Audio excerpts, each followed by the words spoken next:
দাউদ জালুত ওয়া আতাহুল্লাহুল মুলক। আমি দাউদ আলাইহিস সালাম নামে একজন নবী পাঠাইছি।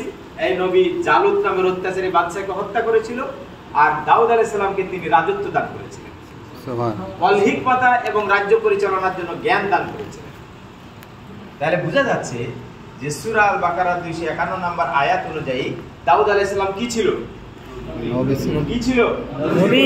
রাজা ছিল, বাদশা ছিল,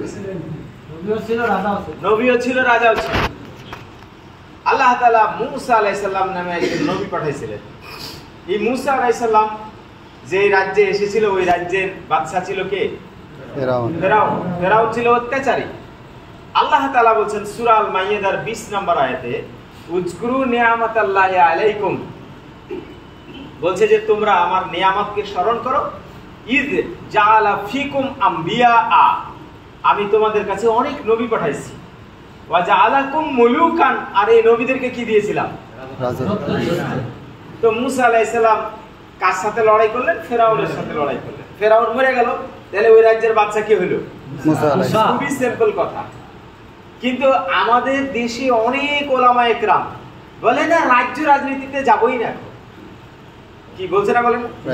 তাহলে যে কোরআন বলতেছে যে আমি নবী করে পাঠিয়েছি এবং তাকে রাজ্য দিয়েছি এবং রাজ্য পরিচালনা করার জন্য তাকে জ্ঞান দান করেছি, এই কোরআনের কথা শোনার পরেও যদি কেউ বলে যে রাজ্য রাজনীতিতে ইসলামকে পবিত্র জায়গার জিনিসকে নিয়ে যাওয়া যাবে না, তাহলে ওর কি মাথা ঠিক আছে?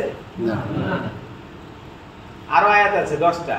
ভাই যেহেতু বলেছে 5 মিনিটে শেষ করবো, তো বাকি আর 8টা আয়াত থাকলো, যদি কোনোদিন সুযোগ হয় এসে বলবো ইনশাআল্লাহ। আল্লাহ তাআলা আমাদেরকে কোরআন বোঝার তৌফিক দান করুন এবং কোরআনকে, ভাই যেটি বলেছেন যে কোরআনের আইনকে চালু করতে হলে আমাকে ওখানে যাওয়া লাগবে।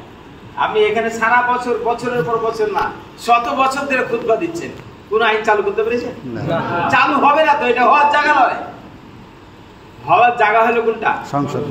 এই জন্য নামাজ পড়ে বাড়িয়ে দিতে হবে। ফাইজা কুজিয়াতি সালাত ফান্তাসিরু ফিল, তোমাকে মসজিদের ভিতরে থাকতে নিষেধ করেছে, তুমি জমিনে ছড়িয়ে পড়ো।